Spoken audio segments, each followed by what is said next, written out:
হুম। বিগত বেশ কিছুদিন ধরে আর কি ছুটি ছিল। তো তার ছুটির আগে আমরা আলোচনা করেছিলাম, ভারতীয় সংবিধান নিয়ে আমরা আলোচনা করছিলাম। ভারতীয় সংবিধানের বেশ কিছুটা জায়গা আমরা আলোচনা করেছি, যেমন ভারতীয় সংবিধান কিভাবে তৈরি হলো, অর্থাৎ ভারতীয় সংবিধানের প্রেক্ষাপটটা কি, ভারতীয় সংবিধানের প্রস্তাবনাতে কি ব্যাখ্যা রয়েছে, বা প্রস্তাবনার আদর্শ বা প্রস্তাবনার বৈশিষ্ট্য কি, সেগুলো জেনেছি। এবং ভারতীয় সংবিধানের প্রকৃতিটা কিরকম, সেটা লিখিত না অলিখিত, ভারতীয় সংবিধান কি খুব সহজে পরিবর্তন করা যায় নাকি করা যায় না। তো এই ভারতীয় সংবিধানের প্রকৃতি আমরা জেনেছি, বা ভারতীয় সংবিধানের বেশ কিছু বৈশিষ্ট্য নিয়ে আমরা আলোচনা করেছি। তারপর আমরা ভারতীয় সংবিধানের মৌলিক অধিকার সম্পর্কে আলোচনা করেছি, যে সংবিধান আমাদেরকে কতগুলো অধিকার দেয়। সেই অধিকারগুলো বিভিন্ন সংবিধানের ধারায় উল্লেখিত আছে। আবার সেই অধিকারগুলো অবাধ অধিকার নয়, সেই অধিকারগুলোতেও কোথাও একটা বাধা আছে। সেই রেস্ট্রিকশন বা বাধাগুলো আমরা জেনেছি। তারপর আমরা মৌলিক কর্তব্য জেনেছি, যে শুধু অধিকার পালন করলে চলবে না, আমাদের বেশ কিছু কর্তব্যও রয়েছে দেশের জন্য।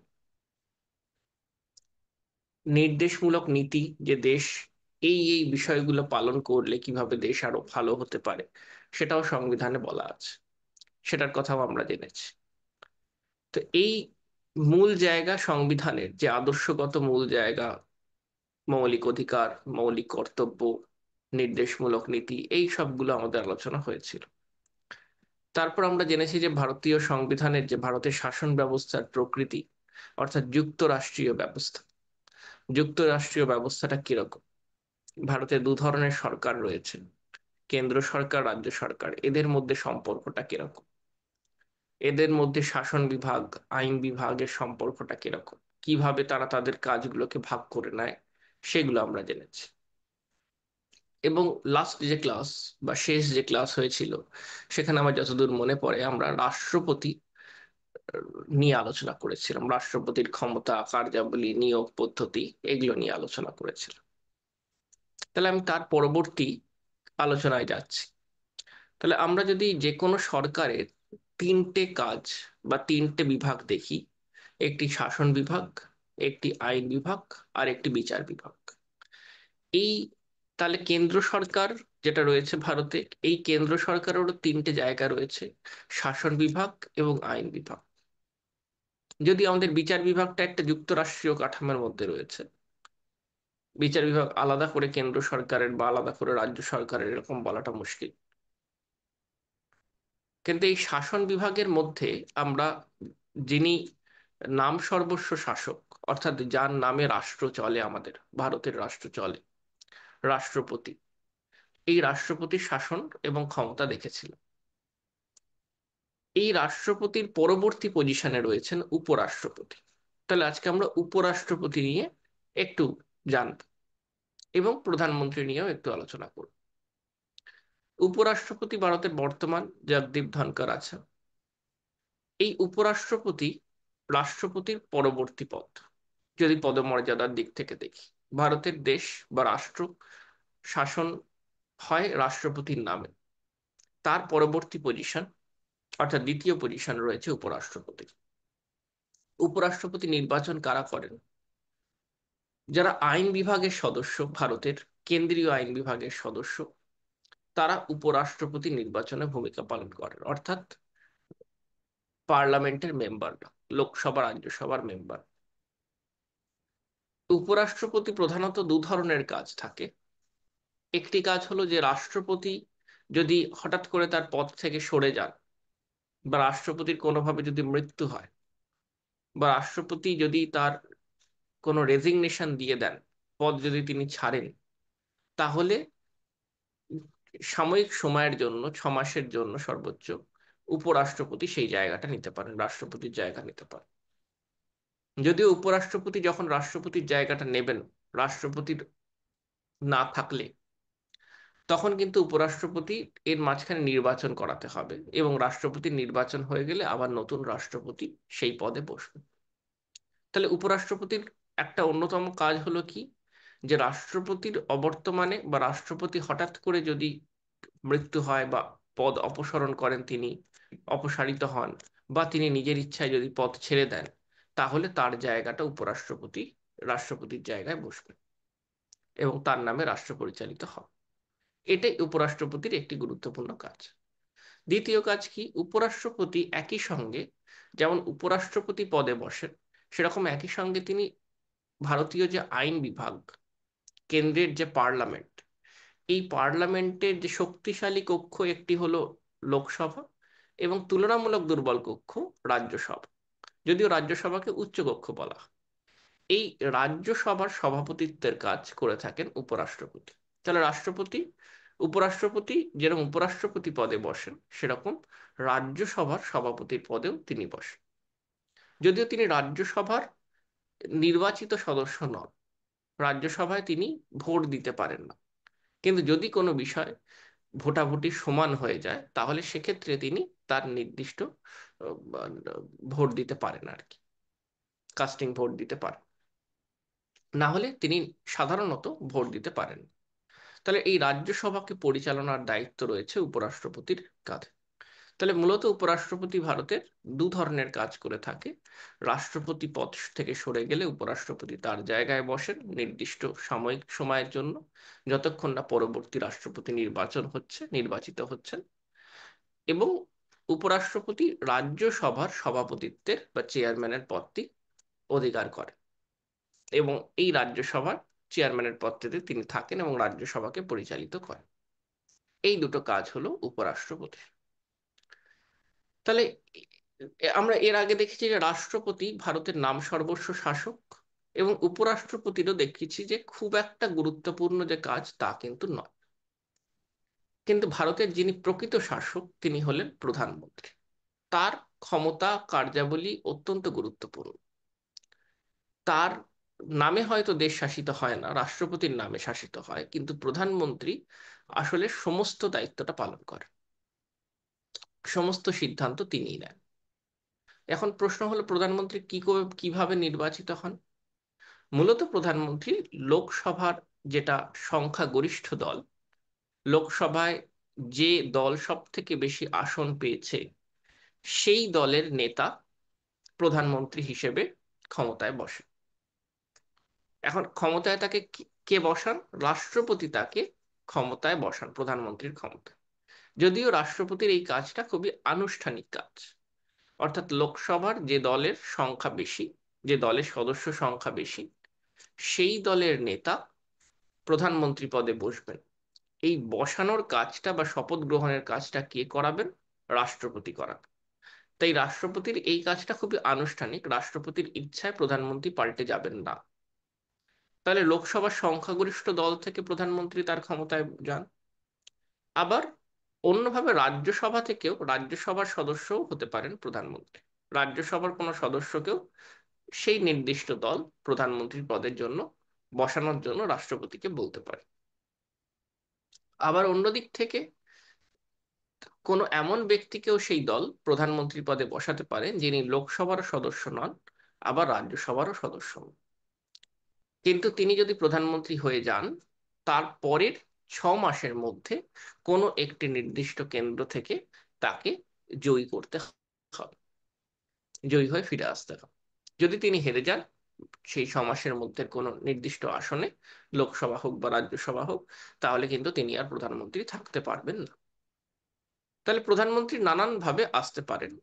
আবার কখনো যদি লোকসভায় সংখ্যাগরিষ্ঠ দলের মর্যাদা কোনো দলই যদি না পায়, তাহলে এইখানে রাষ্ট্রপতি একটু গুরুত্বপূর্ণ ভূমিকা পালন করেন।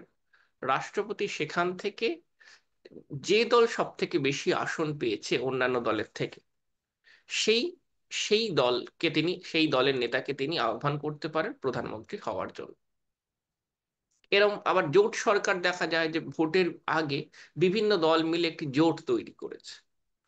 এবার এই জোট থেকে একজনের নাম প্রস্তাব করা হয় যে ইনি প্রধানমন্ত্রী হন, তখন রাষ্ট্রপতি তাকে প্রধানমন্ত্রীর পদে বসান। তাহলে প্রধানমন্ত্রী হওয়ার জন্য কোনো নির্দিষ্ট একটি পথ নেই, অনেকগুলি পথ আছে, প্রধানমন্ত্রী অনেকভাবে হওয়া যেতে পারে। অনেক সময় দেখা গেছে যে ভারতের আহ, যে দল সব থেকে বেশি আসন পায়নি, এমন দল থেকে প্রধানমন্ত্রী হয়েছে। জোট সরকার থেকে প্রধানমন্ত্রী হয়েছে, যদিও সেই প্রধানমন্ত্রী হয়তো তার পুরো টার্মটা অর্থাৎ পুরো সময়কালটা শেষ করতে পারেন।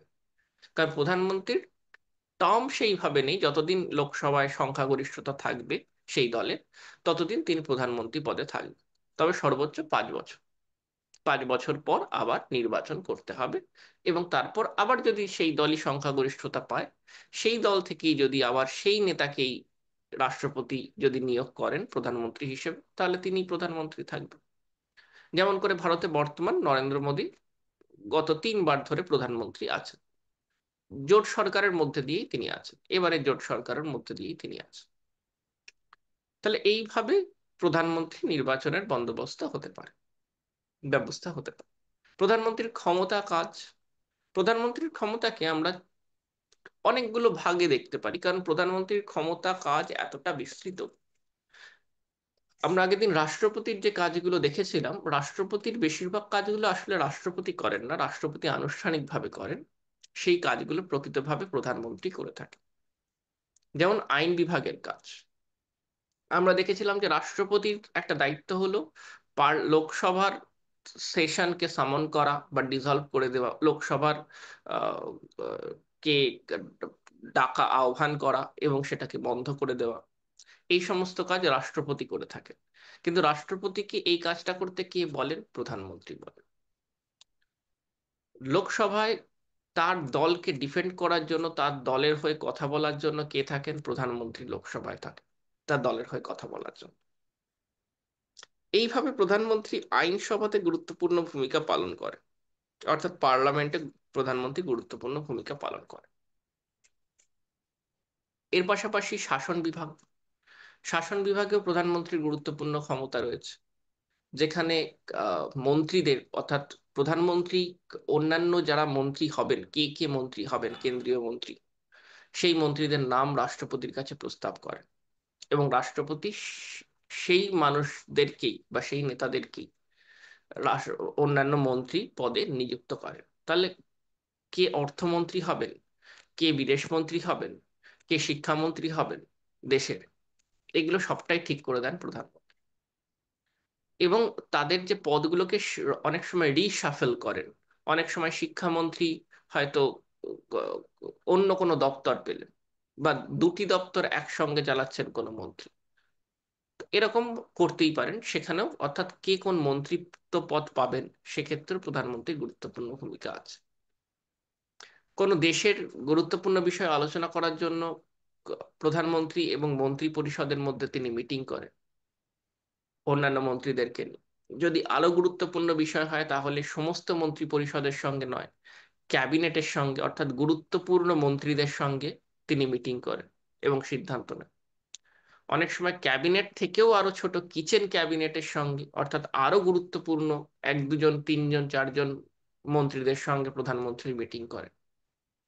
তাহলে এইভাবে প্রধানমন্ত্রী দেশের সিদ্ধান্ত নেওয়ার আগে অন্যান্য মন্ত্রীদের সঙ্গে মিটিং করে বা আলোচনা করে। এই আলোচনাতেও অন্যান্য মন্ত্রীদের কথা প্রধানমন্ত্রীকে যে শুনতে হবেই তার কোনো মানে নেই। প্রধানমন্ত্রী নিজের সিদ্ধান্তই অনড় থাকতে পারেন, কিন্তু তিনি এই আলোচনার মাধ্যমে নিজের সিদ্ধান্ত নিজে বদলাবেন কিনা সেটা ভেবে নিতে পারেন আর কি। কিন্তু আসলে সিদ্ধান্ত নেওয়ার ক্ষমতা প্রধানমন্ত্রীর রয়েছে, তিনি যেটা ভাববেন সেটাই করতে পারেন। তাহলে আইন বিভাগেও আমরা দেখলাম প্রধানমন্ত্রীর ক্ষমতা রয়েছে, শাসন বিভাগেও আমরা দেখলাম প্রধানমন্ত্রী একটা গুরুত্বপূর্ণ ক্ষমতা পালন করছে।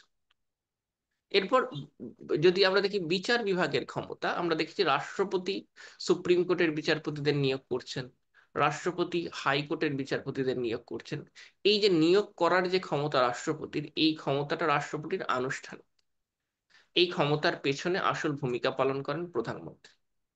প্রধানমন্ত্রী বলে দেন যে সুপ্রিম কোর্টের বিচারপতিদের নিয়োগ করার জন্য, তখন রাষ্ট্রপতি তাদেরকে নিয়োগ করে থাকে। তাহলে এইখানেও দেখা যাচ্ছে প্রধানমন্ত্রীর ভূমিকা রয়েছে। আবার যদি দেশের যেটা আমরা দেখেছিলাম যে সেনা প্রধান, যে নৌসেনা, বায়ুসেনা, পদাতিক সেনা সবকিছুর সেনা প্রধান হলেন রাষ্ট্রপতি, তাই যুদ্ধ ঘোষণা করে থাকেন রাষ্ট্রপতি। কিন্তু প্রকৃতপক্ষে প্রধানমন্ত্রী এই কাজগুলো করে থাকে, রাষ্ট্রপতির নামে হয় শুধুমাত্র। যে ভারত পাকিস্তানের সঙ্গে বা অন্য কোনো দেশের সঙ্গে কিরকম সম্পর্কে যাবে, সেটা প্রধানমন্ত্রীর সিদ্ধান্ত অনুসারে হবে। তাহলে এইভাবে এই বিদেশ নীতির ক্ষেত্রে বা যুদ্ধের ক্ষেত্রেও প্রধানমন্ত্রীর সিদ্ধান্তই শেষ সিদ্ধান্ত বা ফাইনাল সিদ্ধান্ত হিসেবে গণ্য। প্রধানমন্ত্রীকে এর সঙ্গে সঙ্গে আরো কাজ করতে হয়, মিডিয়ার সঙ্গে ডিল করতে হয় প্রধানমন্ত্রীকে। অর্থাৎ প্রধানমন্ত্রী অ্যাজ এ প্রাইম মিনিস্টার মিডিয়ার সঙ্গে মানে প্রধানমন্ত্রী হিসেবে মিডিয়ার সঙ্গে কথোপকথন করেন। তার দেশের তার কি পরিকল্পনা বা ভাবনা রয়েছে তা তিনি বোঝানোর চেষ্টা করেন, সাধারণ মানুষের মধ্যে পৌঁছে দেওয়ার চেষ্টা করেন মিডিয়ার মাধ্যমে। আবার তাকে কিন্তু তার দলের নেতা হিসেবেও কাজ করতে হয়। একই সঙ্গে নরেন্দ্র মোদী যেরকম প্রধানমন্ত্রী, তিনি প্রধানমন্ত্রী হিসেবে যেরকম মিডিয়ার সঙ্গে কথোপকথন করছেন, তেরকম একই সঙ্গে তিনি রাজনৈতিক দল, তার নির্দিষ্ট যে দল, সেই দলের নেতা হিসেবেও তাকে কাজ করতে হচ্ছে। তাকে তার দলের পক্ষ অবলম্বন করতে হচ্ছে, বিরোধী পক্ষকে আক্রমণ করতে হচ্ছে, সেটাও মিডিয়ার মাধ্যমে করে থাকেন। তিনি জনসমক্ষে আসেন, নানান পাবলিক মিটিং করেন, নানান পাবলিক সভায় আসেন তিনি, সভায় এসে মানুষজনের সঙ্গে দেখা সাক্ষাৎ করেন, তাদের সঙ্গে আলাপ আলোচনা করেন। এইভাবে প্রধানমন্ত্রীর কাজটি ক্রমশ বিস্তৃত হতে থাকে। তাই প্রধানমন্ত্রী ভারতীয় সংবিধান অনুসারে যত না লেখা রয়েছে তার থেকে প্রধানমন্ত্রীর ক্ষমতা আরো অনেক বেশি, কারণ প্রধানমন্ত্রীর সংবিধানে শুধুমাত্র 74 এবং 75 নম্বর ধারায় সামান্য কথা লেখা আছে, যেখানে রাষ্ট্রপতি প্রধানমন্ত্রীকে নিয়োগ করবেন এবং প্রধানমন্ত্রী অন্যান্য মন্ত্রী পরিষদ নিয়ে প্রধানমন্ত্রী তার কাজ সামলাবে। কিন্তু প্রধানমন্ত্রীর কাজ আমরা দেখতে পেলাম যে সংবিধানের থেকে অনেক ব্যাপক। সংবিধানে যত না বলা আছে তার থেকে বেশিরভাগ কাজটাই কিন্তু প্রধানমন্ত্রী করে থাকেন। দেশের 99%-এরও বেশি প্রধানমন্ত্রীর সিদ্ধান্ত অনুসারেই হয়ে থাকে। এই প্রধানমন্ত্রীর কাজ আহ, মাঝে মাঝে প্রধানমন্ত্রীর কাজ ব্যক্তি বিশেষে অনেক সময় পাল্টে যায়, কারণ ব্যক্তি গরিমা অনেক সময় কাজ করে। কোনো ব্যক্তি এর আগে হয়তো প্রধানমন্ত্রী ছিলেন, তিনি হয়তো এতটা গ্লোরিফাই নিজেকে করতে পারেননি বা সমস্ত কাজের সঙ্গে হয়তো এতটা যুক্ত হতে পারেননি। আর হয়তো কোনো পরবর্তী প্রধানমন্ত্রী এলেন, সেখানে দেখা গেল যে তিনি হয়তো নানান কাজের সঙ্গে নিজেকে যুক্ত করতে পারছেন। তাহলে এখানে ব্যক্তি ক্যারিশমা বা ব্যক্তি গরিমা অনেকটা গুরুত্বপূর্ণ হয়ে যায় প্রধানমন্ত্রী পদের ক্ষেত্রে। এই ছিল তাহলে আমাদের সংক্ষিপ্ত আলোচনা, যেখানে আমরা আজকে উপরাষ্ট্রপতির ক্ষমতা কাজ নিয়ে আলোচনা করলাম। যে উপরাষ্ট্রপতির দু ধরনের কাজ, উপরাষ্ট্রপতি রাষ্ট্রপতির অবর্তমানে উপরাষ্ট্রপতি রাষ্ট্রপতির কাজটাকে সামলান, এবং উপরাষ্ট্রপতি তার পদ সামলানোর সঙ্গে সঙ্গে রাজ্যসভার চেয়ারম্যানের পদও সামলান। এবং তারপর আমরা দেখলাম প্রধানমন্ত্রীর কাজ, সেখানে প্রধানমন্ত্রীর নিয়োগ পদ্ধতি দেখলাম, এবং প্রধানমন্ত্রীর কাজ যেখানে প্রধানমন্ত্রী শাসন বিভাগে গুরুত্বপূর্ণ ভূমিকা পালন করেন, আইন বিভাগে গুরুত্বপূর্ণ ভূমিকা পালন করেন, বিচার বিভাগেও গুরুত্বপূর্ণ ভূমিকা পালন করেন। বিচারে করার সময় নয়, বিচারপতি নিয়োগের সময়। দেশের বিদেশ নীতির ক্ষেত্রে তার গুরুত্বপূর্ণ ভূমিকা রয়েছে। দেশের আহ, আহ, যেরকম মিডিয়ার মাধ্যমে তিনি দেশকে বা বিদেশকে বার্তা দিয়ে থাকেন, আবার তিনি জনগণের সমক্ষেও আসেন তার দলের হয়ে প্রতিনিধিত্ব করার জন্য, কারণ পরবর্তী নির্বাচনের কথা তাকে মাথায় রাখতে হবে, যে তার দল যেন পরবর্তী নির্বাচনে জয়ী হয়ে আবার ফেরত আসে। এই কাজগুলো প্রধানমন্ত্রীর কাজ। ঠিক আছে, এই আলোচনা আমাদের হলো আজকে। এই আলোচনায় কোনো প্রশ্ন থাকলে উপরাষ্ট্রপতি ও প্রধানমন্ত্রী নিয়ে কোনো প্রশ্ন থাকলে করতে পারো।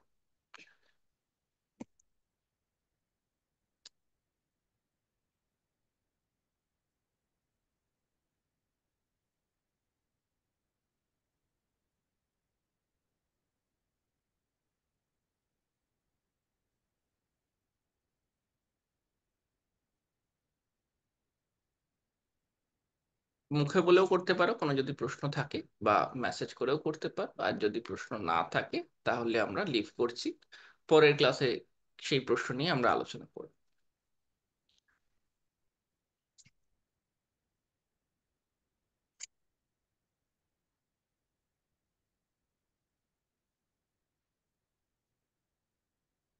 তোমাদের নির্দিষ্ট যে অ্যাটেন্ডেন্স দেওয়ার বন্দোবস্ত রয়েছে তোমরা দিয়ে দিও এখানে অ্যাটেন্ডেন্স, তাহলে আমি লিভ করছি। ঠিক আছে।